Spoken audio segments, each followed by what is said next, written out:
Hey, what is up guys? GuitarRock here, welcome back to another counter-side video. Alright, a couple of days ago, was it 2 days ago? 3 days ago? A lot of you guys came to the stream and told me, hey GuitarRock, have you checked out the new character yet? Horizon? I'm like, okay, let's check it out together. Horizon, new character that's released in KR server, and I thought this would be an interesting character to talk about on a video because not only is this character a waifu, but she's also a mech unit and she's a counter pass exclusive. Now, being a counter pass exclusive unit in the KR server, eventually it's gonna come to the C server as a counter pass unit as well. So might as well just do the review right now, right? And give you guys an idea of what she's capable of. You know, in case in the future she ever comes here, you can decide or not whether you want to be purchasing the counter pass. So let's jump into it.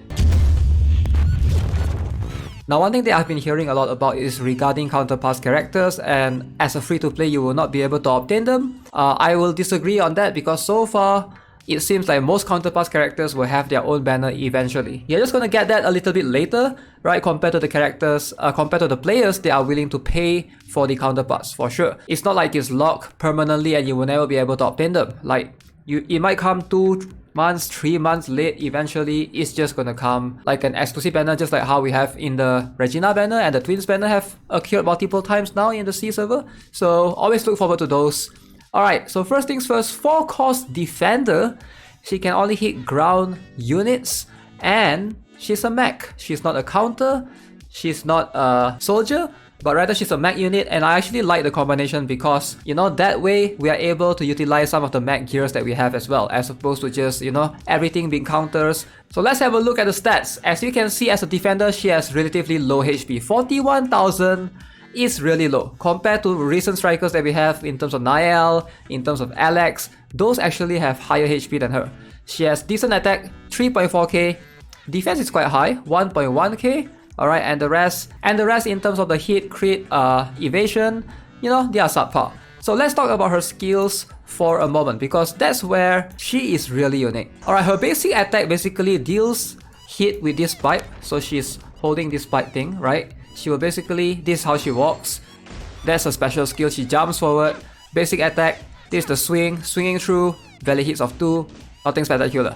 Passive skill is something that I'm not a big fan of. To be honest, I don't like how it's designed because she has the ability to hit the enemy. After 4 basic attacks, she will get a barrier by 3% of her maximum health. And if the stamina, basically if the health goes below 50%, less than half, the effect is doubled. Basically every 2 basic attacks, it will double the barrier thing. And at skill level 5 for the passive skill, when the HP health drops below 50%, she will create a 50% of max HP barrier. Now that, in my opinion, is kind of a big red flag against Awakened Nayobin, which is pretty cancerous right now in the C server. Granted that Nayobin is not super meta anymore in the KR server. You know, eventually Nayobin supposedly will fall off a little bit. But then again, her biggest counter is going to be him. Unfortunately, similar to Janus, right, in that case. So which is why, you know, it's kind of a mixed bag. You're getting a character from a counterpass that might not be super usable when Nayobin is being free that week. Alright, let's talk about the special.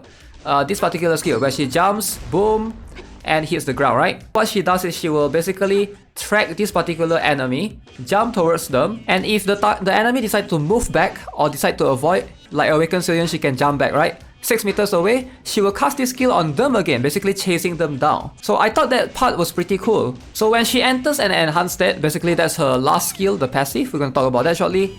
Her damage is increased by 10% and her attack speed is increased by 12% at level 5. Alright, that's pretty interesting. So let's talk about her last skill, which is the passive. She doesn't have ultimate skill, being a mech, so similar to maybe Janus in a way. The ultimate skill is actually one more passive skill. So when her HP drops below 50%, apparently she gets immunity to hit stun and she enters this enhanced state. Unfortunately, during her enhanced state, she will basically drain her HP by 15% per second. And this effect cannot be dispelled, cannot be removed. But after every 3 basic attacks, that 15% will be reduced by 0.75% for every 3 attacks, up to 12%. So it looks like she's relying heavily on attack speed, it seems like. And at skill level 5, the max damage limit reduced to 5%. And apparently all her attacks will deal hit stun during that period. So she's someone that needs to be low HP in a way, and she might actually need attack speed gear to be able to benefit from the skills. So I'm not sure what to think of that. She's still new, alright, she's like only been released for like 3 days or so it's going to be a while before players are going to start to figure out the meta of how to use her entirely.